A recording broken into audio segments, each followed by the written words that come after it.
बाज और चूज़ों की कहानी। एक गांव में एक किसान रहता था। एक बार उसे कहीं से बाज का एक अंडा मिला। उसने वह अंडा मुर्गी के अंडे के साथ रख दिया। मुर्गी उस अंडे को अन्य अंडों के साथ सहने लगी। कुछ दिनों में मुर्गी के अंडे में से चूजे निकल आए और बाज के अंडे में से बाज का बच्चा चूजों के साथ पलने लगा। वह चूजों के साथ खाता पीता खेलता इधर उधर फुदकता बड़ा होने लगा। चूजों के साथ रहते हुए उसे कभी एहसास ही नहीं हुआ कि वह चूजा नहीं बल्कि बाज है। वो खुद को चूजा ही समझता था और हर काम उन्हीं की तरह करता था। जब उड़ने की बारी आई तो अन्य चूजों की देखा देखी वह भी थोड़ी ही ऊंचाई तक उड़ा और फिर वापस ज़मीन पर आ गया। उसका भी ऊंचा उड़ने का मन करता, लेकिन जब वह सबको थोड़ी ही ऊंचाई तक उड़ता देखता तो वह भी उतनी ही ऊंचाई तक उड़ता। ज़्यादा ऊंचा उड़ने की वह कोशिश ही नहीं करता था। एक दिन उसने ऊंचे आकाश में एक बाज को उड़ते हुए देखा।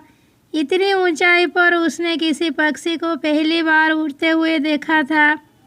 उसे बड़ा अचरज हुआ। उसने चूजों से पूछा, वो कौन है भाई जो इतनी ऊंचाई पर उड़ रहा है? चूजे बोले, वह पक्षियों का राजा बाज है। वह आकाश में सबसे ज़्यादा ऊंचाई पर उड़ता है। कोई दूसरा पक्षी उसकी बराबरी नहीं कर सकता।